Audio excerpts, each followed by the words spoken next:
is something more supernatural on the drawing board at CERN than what is being admitted. Even Adam Barker of Tech Bubble wrote of CERN a while back that with the LHC, CERN are expecting to find other dimensions and open portals to these dimensions. If you have the image of Stargate in your head right now, you're spot on. That's what he said.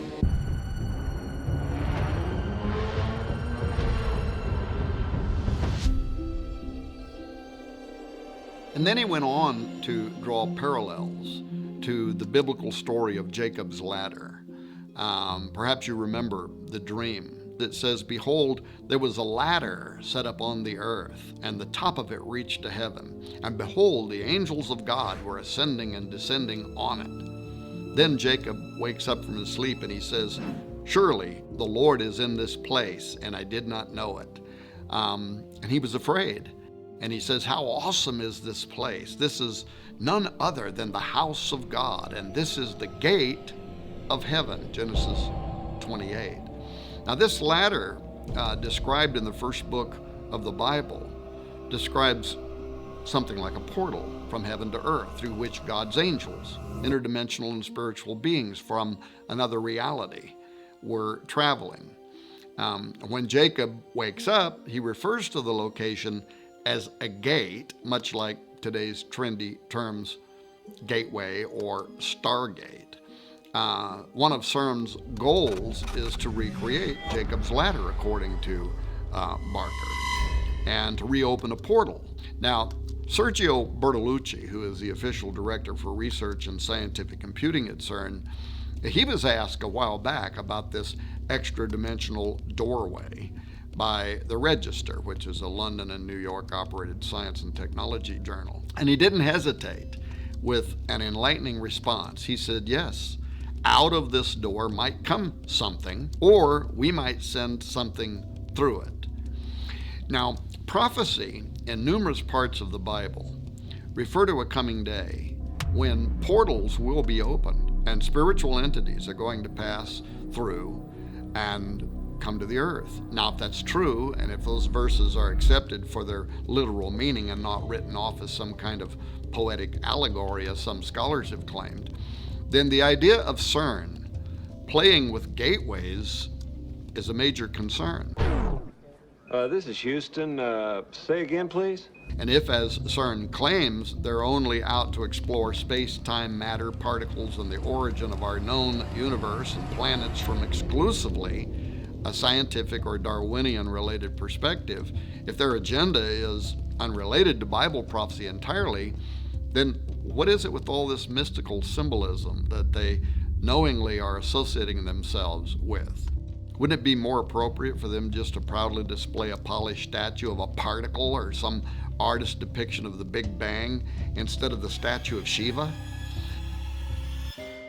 For those who have not yet heard about this controversial piece of art that CERN proudly exhibits between buildings 39 and 40 near the main building of their operation, it stands as really the most visible and celebrated imagery behind their work, Shiva. This is the Hindu god of destruction.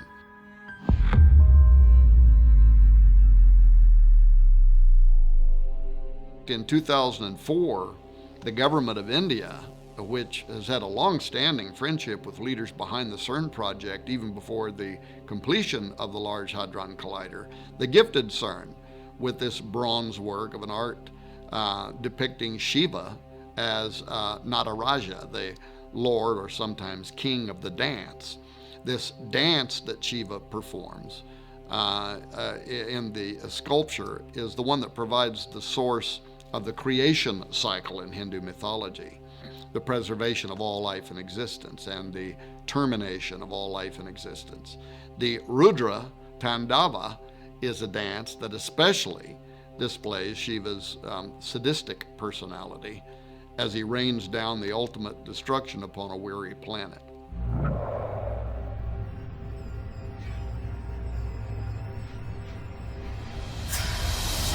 The plaque at the side beside the statue, however, reads in part, "Hundreds of years ago, Indian artists created visual images of dancing Shivas in a beautiful series of bronzes.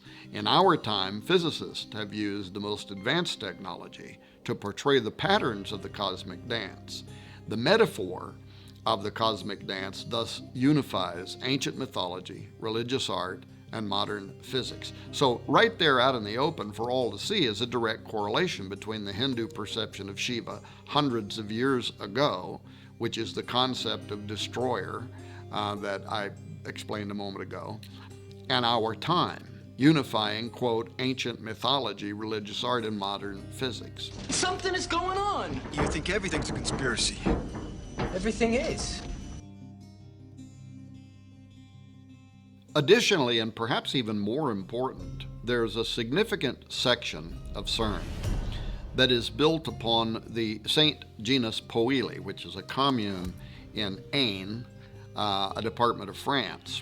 In Roman times, the St. Genus Poili was called Apaliacum, but the town and a temple were dedicated there in ancient times to Apollyon, the destroyer, the Shiva Horus, if you will. Apollyon is also the angel of the bottomless pit, referred to in Revelation 9:11. And then there is a connection between CERN and the Gothard Base Tunnel, the GBT, which is the world's deepest and longest tunnel system, consisting of 2 parallel passages, each moving in a single direction on a single track. The GBT passes directly beneath St. Gothard's Pass, a strategic north-south corridor that connects northern and southern Switzerland.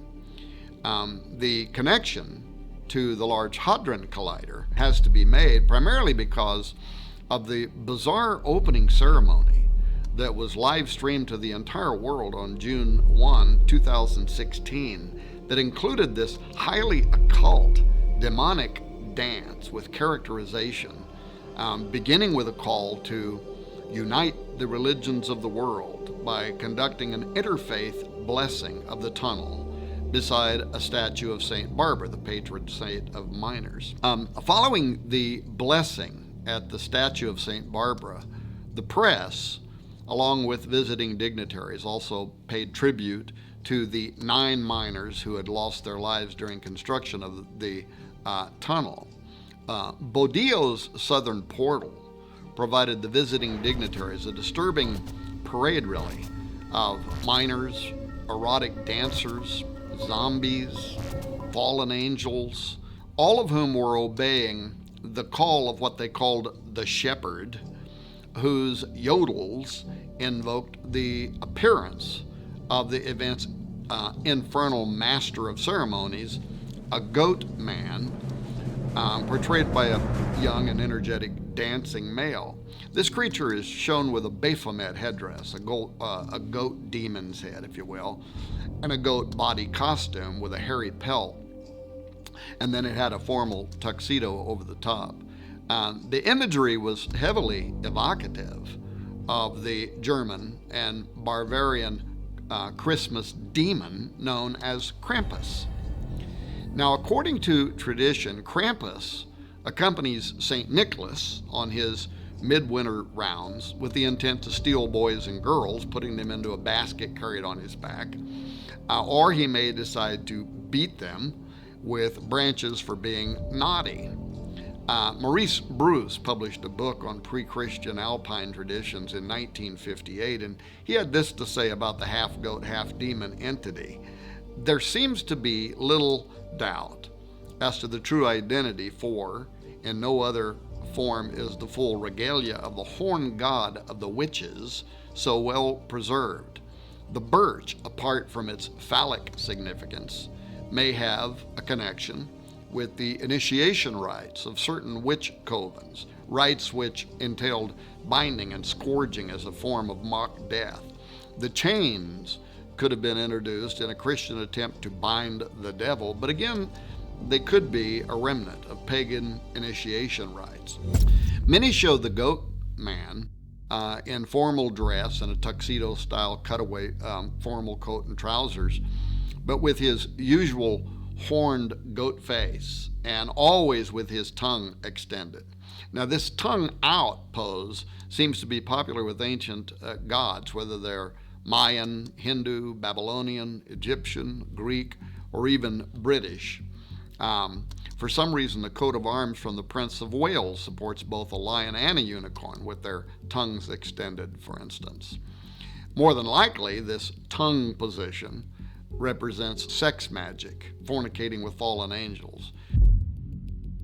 The ancient symbol of the horned god, referenced by Maureen Bruce in the quote that I made a moment ago, it allows us to connect our goat demon from the opening ceremony at the GBT to CERN. Despite the fact that the Large Hadron Collider sits 3 to 4 hours down a twisty road from the location, the horn god's circular logic and passion for human depravity, Hernunos, as is sometimes called, or Cernunnos, or the Green Man of British lore, simply had to make an appearance at this occult ceremony. Josh Peck and I and many other researchers have written extensively regarding the in-game plans for tunneling beneath the earth and smashing atoms to smithereens as nothing more than a thinly veiled attempt to open portals. But the opening ceremony at Gotthard made it clear that these portals are intended to do something else, and that is to release demonic entities. The twin tunnels of the Gotthard base tunnel commence with twin portals on a single track. These northward and southward journeys symbolize the death cycle of the Green Man, who dies in the fall and winter and rises in the spring summer. The tunnel ceremony was all about sex rights and rebirth, leading to a new world order that's a complete reversal of the Judeo-Christian design. This included the triple goddess and the horned god, along with human sacrifice and a return to pagan worship, all of which lie at the center of this nauseating ritual play, which you can probably still watch on YouTube. Dancers dressed as miners climbed this rock face, and they dug into the earth, so to speak, to unveil what was beneath the earth, a great machine formed from human arms that rotated and churned into various shapes and design, many of which resembled the Large Hadron Collider at CERN. Once this opening was achieved, the miners stripped off their orange jumpsuit attire and took up arms. That is, they used staves to perform a dance routine that looked like warfare. It was this forensic dance that aroused a giant. So clearly, the endeavor connected to CERN is far more than Switzerland's braggadocio about an engineering feat. The connection between CERN and ritualistic summoning of a sleeping giant, the horned god of Cernunnos, or even Melkart, both are types of the rising dying god, and Melkart slept for half the year, which may be why Elijah told the priests of Baal to call louder, because he might be sleeping.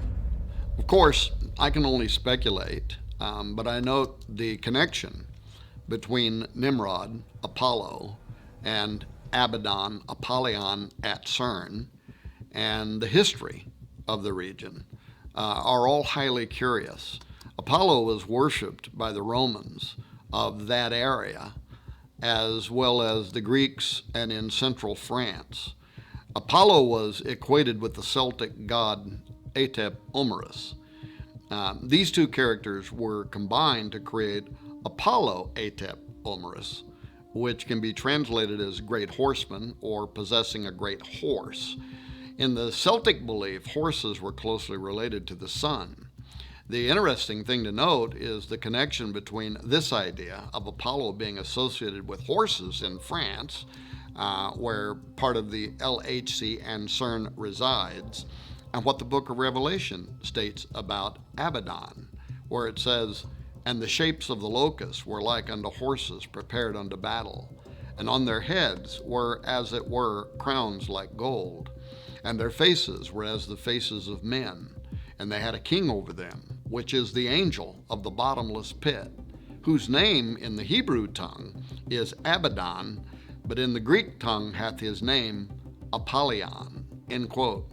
I also note that Revelation chapter 9, after describing how these devil worshippers will be judged during the Great Tribulation period, it ends in verse 21 saying, "Neither repented they of their murders, nor of their sorceries," which is the Greek pharmakia, "nor of their fornication, nor of their thefts." Now, pharmakia is the word that describes the ancient occultic effort to use mind-expanding drugs during rituals in order to open a doorway for making contact with unseen supernatural entities.